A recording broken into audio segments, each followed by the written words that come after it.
하나님의 말씀을 우리의 온 심령에 받았습니다. 두 개의 손 이런 제목으로 같이 은혜를 나누겠습니다. 오늘 본문 말씀은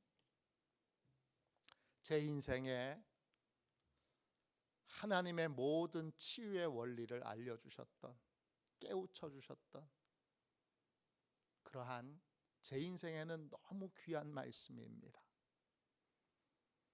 오늘 예수님이 회당에 들어가셨는데 거기 많은 사람들이 있었어요. 그 중에 고침받은 사람은 딱 한 사람인데 오른손 마른 사람이에요. 참 인간은 너무나 어리석기 그지없습니다. 주님 앞에 나왔지만 주님이 우리의 인생의 문제를 해결해 주실 수 있는 능력이 있지만 그분에게 고침받는 사람은 참 소수의 사람들입니다. 왜 그런가? 오늘 이 본문이 명쾌하게 얘기해 주고 있는데 예수님을 고발하려고 하는 사건을 잠시 내용을 넘기고 예수님은 고발하려고 하는 사람들이 다 지금 감시의 눈으로 고발할 것이 없을까? 고소할 것이 없을까? 그런 감시하는 수많은 사람들의 눈이 있는 가운데 그들이 어떤 목적으로 예수님을 바라보는가를 아는 가운데 예수님은 아주 노골적으로 이 오른손 마른 사람을 치료하십니다. 가운데다 세워놓고 안식일에 병을 고치는 것, 그 선한 일인데 안식일을 범했다고 고소하기 위해서 병만 고쳐봐. 그러면 내가 당장 예수님을 고발할 거야. 그렇게 고소장을 속에 품고 마음에 품고 째려보면서 예수님을 보고 있는 가운데 예수님이 자신에게 미칠 화나 자신에게 미칠 고통을 주님은 생각하지 않으시고 그 오른손 마른 사람을 고치십니다. 손이 말랐다는 건 혈액이 공급이 안 돼서 손과 손가락이 뒤틀려졌다는 거예요. 우리가 중풍을 맞을 때도 그렇게 되고 파킨슨 병도 그렇게 되고 또 일부의 혈액의 공급이 안 돼서 손이 한 부분만 마르는 경우도 있습니다. 어떤 원인인지는 모르지만 이 사람이 혈액의 공급이 안 돼서 손이 지금 일부가 바싹 마른 채 뒤틀려져 있습니다. 그런데 오늘 이 말씀을 원어로 보면 완료 수동태로 되어 있어요. 이게 무슨 뜻이냐 하면 선천적으로 손이 마른 사람이 아니라 후천적으로 병에 의해서 손이 마르게 되었다는 거예요. 이 사람이 어느 날 어떤 질병에 의해서 오른손이 말랐어요. 자, 예수님이 그 사람을 보고 말합니다. 뭐라고 말하죠? 여러분 오늘 본문 말씀을 다시 보세요. 10절 보세요. 예수님이 그분에게 뭐라고 말씀하세요? 내 손을 내밀라 그럽니다. 이 사람에게는 두 개의 손이 있어요, 여러분. 하나는 건강한 손이 있어요. 온전한 손이 있어요. 다른 사람에게 내놓기에 부끄럽지 않은 손이 있어요. 또 어떤 손이 있죠? 마른 손이 있어요. 병든 손이 있어요. 다른 사람들에게 내밀기에 부끄러운 손이 있어요. 다른 사람들에게 내밀면 사람들이 수근수근 거릴 게 뻔한 손이 있어요.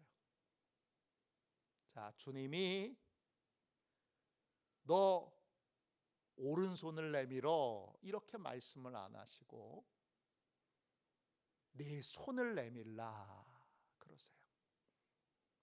선택이 누구에게 있는 거예요? 나한테 있는 거예요.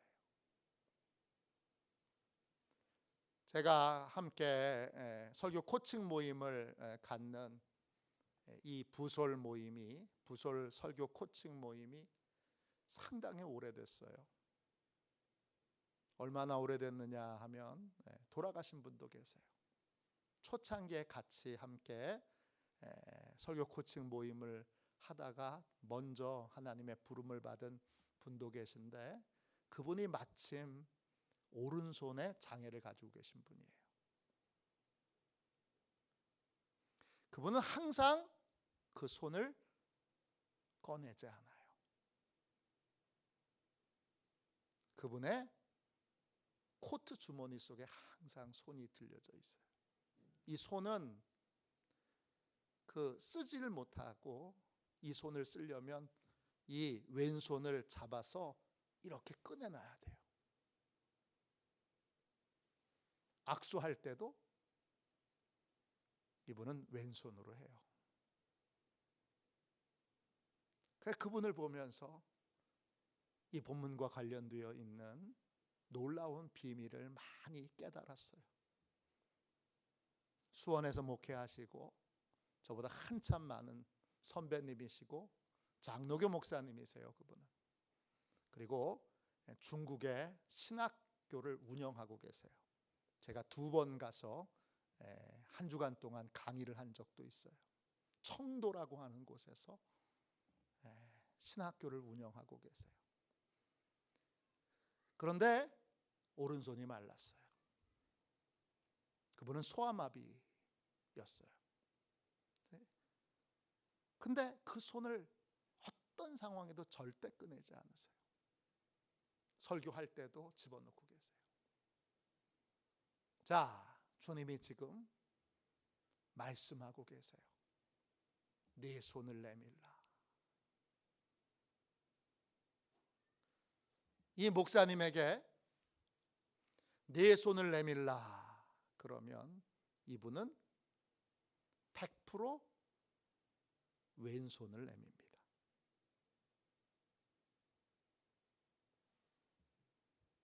여러분은 주님이 네 손을 내밀라 선택권을 우리에게 주셨다면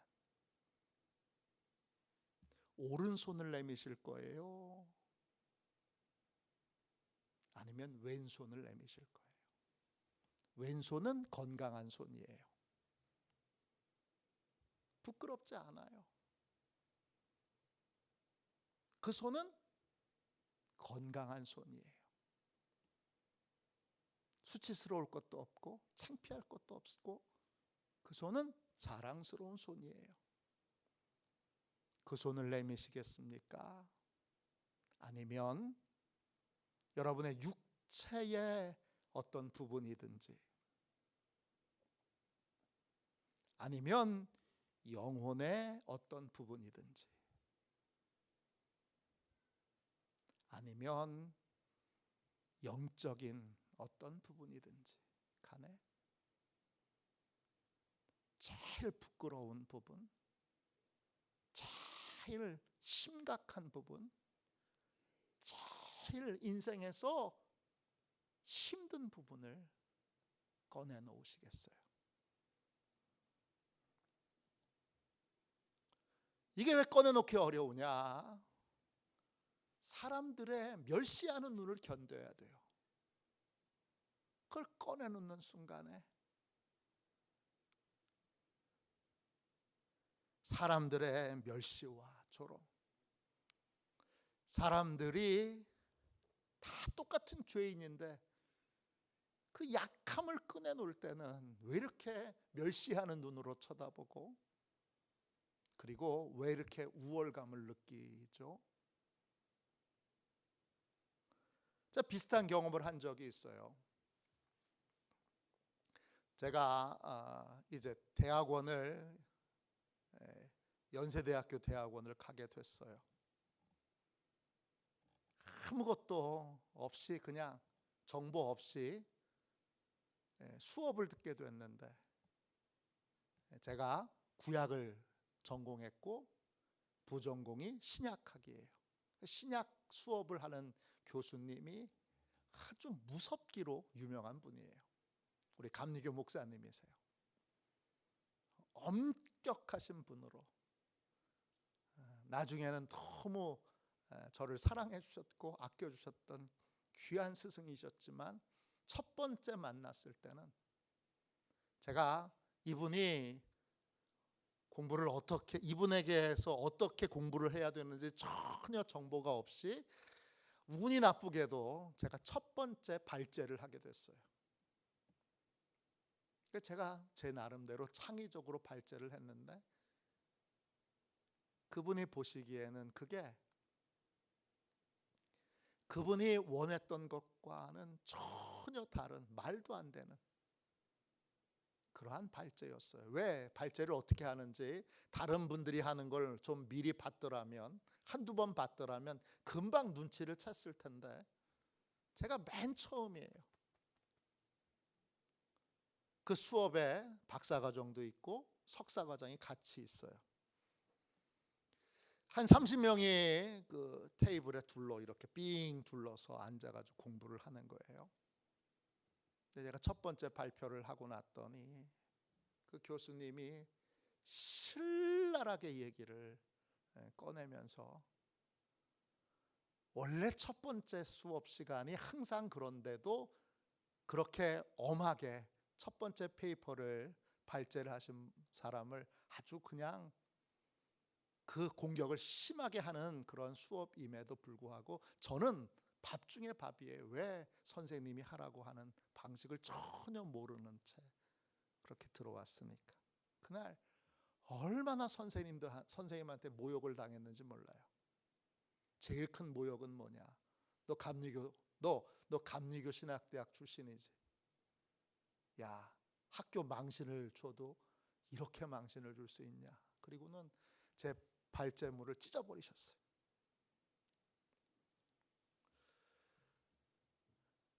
제가 그 학기 내내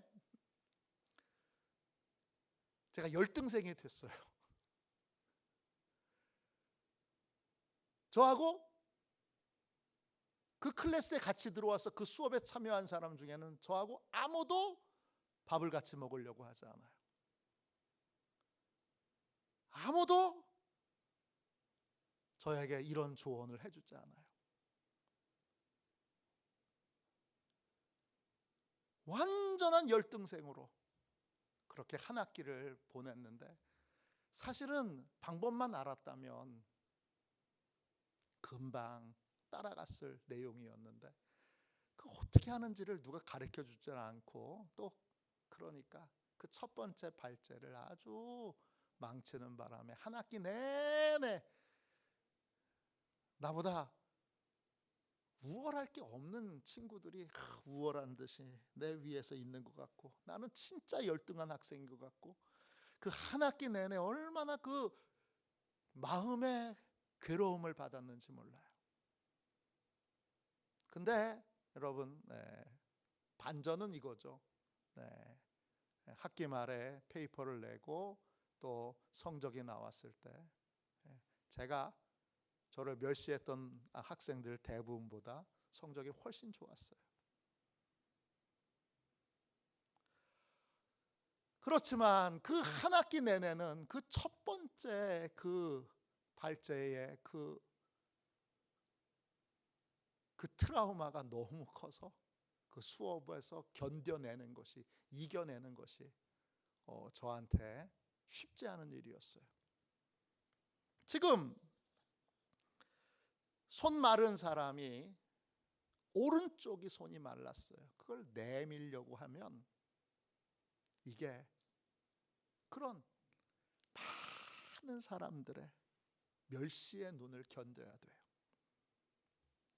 그래서 손을 내밀지 못하는 거예요. 그래서 제가 존경하던 우리 부설 코칭 모임에 함께 하셨던 목사님이 손을 내밀라 그러면 도움을 받아야 될 오른손이 아니라 멀쩡한 왼손을 내밀 수밖에 없는 거예요. 그러나 여러분, 진짜 주님의 도움을 받으려면 어떻게 해야 되죠?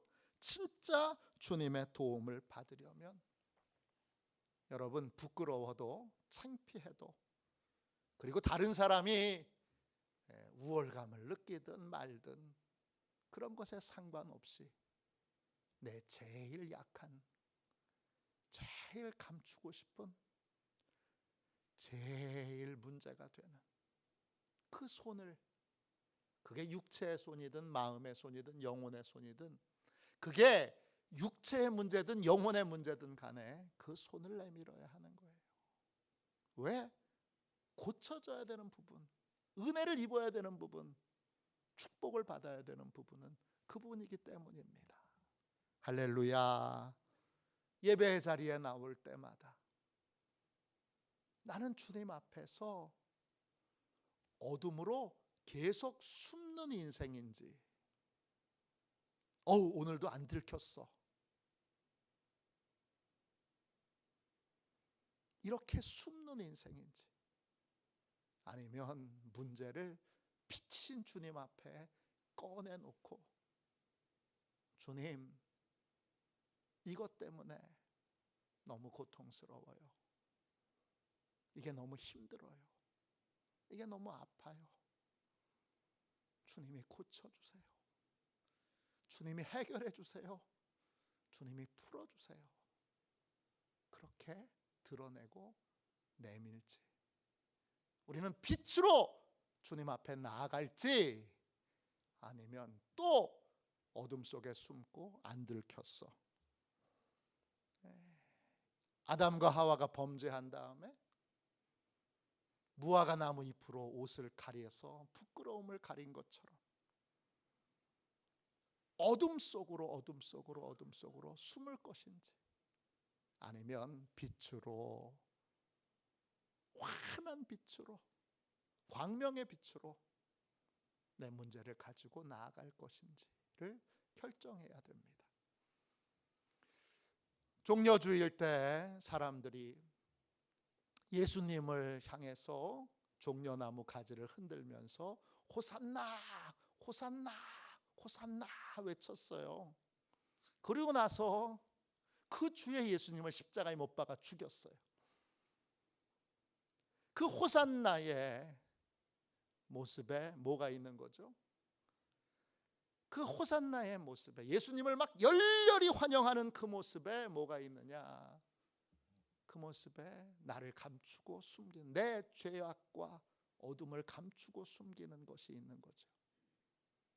예수님 십자가 안 지셔도 돼요. 저희 이렇게 이미 변화됐어요. 예수님, 저희 죄 때문에 십자가 안 지셔도 돼요.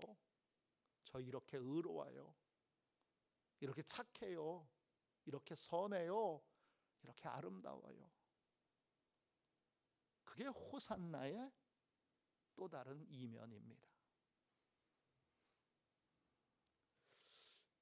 우리 청소년 연합수련회를 할 때 제가 설교보다는 체험으로 우리 학생들과 함께 수련회를, 그냥 강의를 듣고 하는 거 말고 좀 체험하는 수련회 형식으로 수련회를 인도하기 위해 그 청소년들을 다 모아서 지방에서 수련회를 한 적이 있습니다. 그때 새 이름을 받는 시간이 있었어요. 아브람에게 하나님이 아브라함이라는 이름을, 새 이름을 주신 것처럼 이제 하나님, 저한테도 새 이름을 주세요.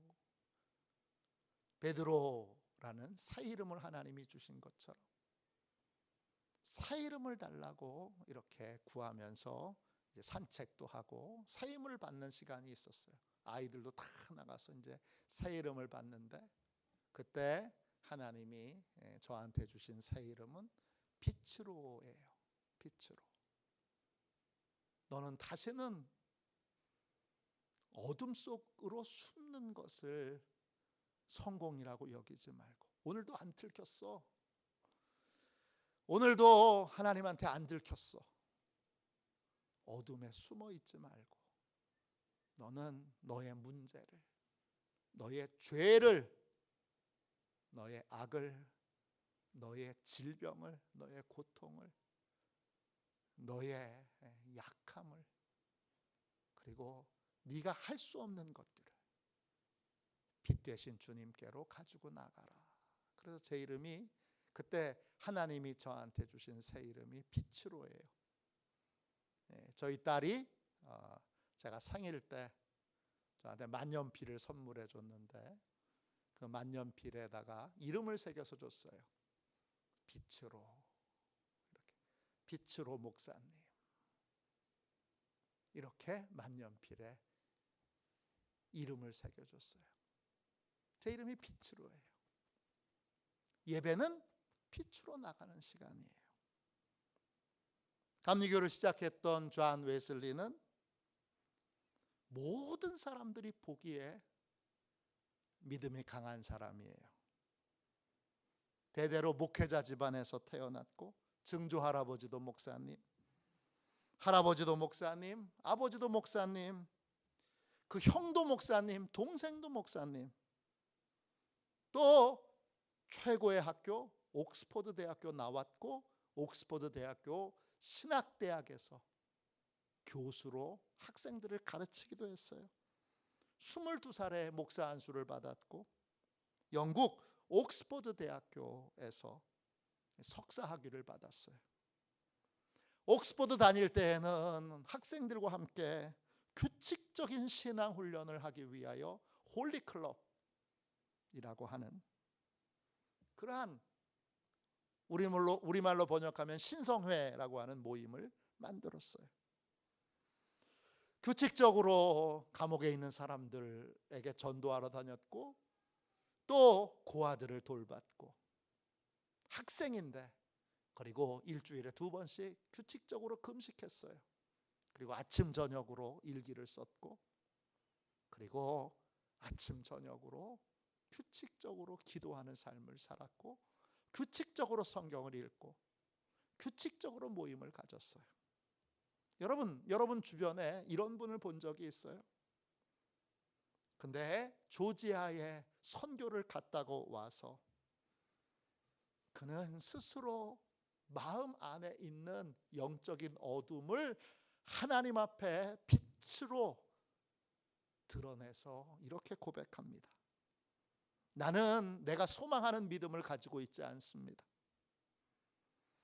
성령으로 말미암는 믿음이 나한테 없습니다. 충격적인 말을 합니다. 그 다음에 나는 거듭나지 못했습니다. 조지아 선교를 통해 내가 배운 것은 이것입니다. 나는 하나님의 영광에 이르지 못했고, 내 마음은 완전히 타락했고, 나는 나쁜 나무이기 때문에 나쁜 열매를 맺을 수밖에 없습니다. 나는 진노의 자식이고 지옥의 자식으로 하나님의 생명에 떠나 있습니다.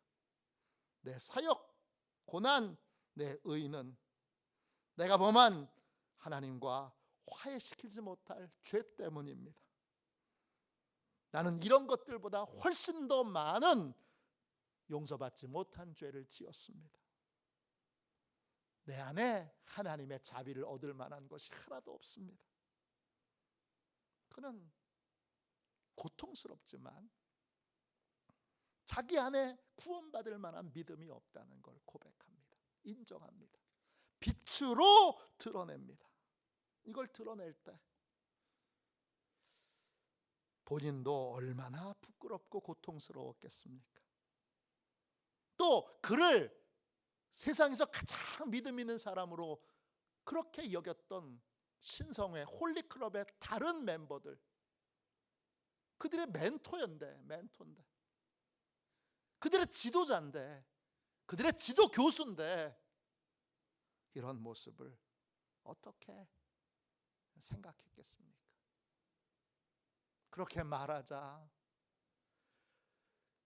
존 웨슬리를 따랐던 많은 청년들, 학생들, 옥스퍼드 학생들이 그렇게 말합니다. 아니, 우리는 당신을 본받아서 쫓아가기 위해서 열심히 경건의 훈련을 하고 있는데 이게 도대체 무슨 말입니까? 그렇게 항변을 합니다. 그럼에도 불구하고 그는 자기의 제일 약함을, 자기의 영적 어두움을 있는 그대로 다 드러냅니다. 그리고 5월 24일 올더스 게이트 작은 소그룹 모임, 속회 모임에서 그는 루터가 쓴 로마서 주석의 서문을 읽는 그 소리를 듣고 거기서 마음이 뜨거워지는, 거듭나는, 하나님만을 신뢰하고 이제 죄에서 주님이 완전한 자유를 주셨다는 확신을 갖게 됩니다. 그 확신은 어떻게 오게 된 거죠? 어둠, 자기 안에 있는 어둠을 빛으로 드러냈기 때문입니다. 주님을 만난다는 건 내 어둠을 드러내는 거예요. 베드로도 동일한 도전을 주님께 받습니다. 더러운 발을 씻겨주신다고 주님이 종의 형상을 갖고 수건을 허리에 두르고 무릎을 꿇은 채 베드로야 발을 내밀어라. 그럴 때 베드로가 절대 내 발은 못 씻깁니다. 그럴 때 주님이 말씀하십니다. 내가 내 발을 씻기지 않으면 너하고 나는 아무 상관이 없다. 영어로 이렇게 되어 있습니다. You have no part with me. 그러면 너하고 나는 아무런 접촉점이 없다. 빛 가운데로 우리의 제일 약한 것을 가지고 드러내야 합니다. 그게 예배입니다. 오늘 그 예배에 성공한 사람은 오른손 마른 사람 딱 한 사람입니다. 그 사람은 마른 손을 주님 앞에 내밉니다. 주님, 고쳐져야 되는 손은 이 손입니다. 병든 손은 이 손입니다. 문제의 손은 이 손입니다. 내 육체의 제일 약한 걸 드러내는 건 쉬워요, 여러분. 그런데 마음에 제일 약한 걸 드러내는 것, 또 내 영혼에 제일 약한 걸 드러내는 것, 내 영적인 것에 제일 약한 건 드러내는 것 훨씬 더 어렵습니다.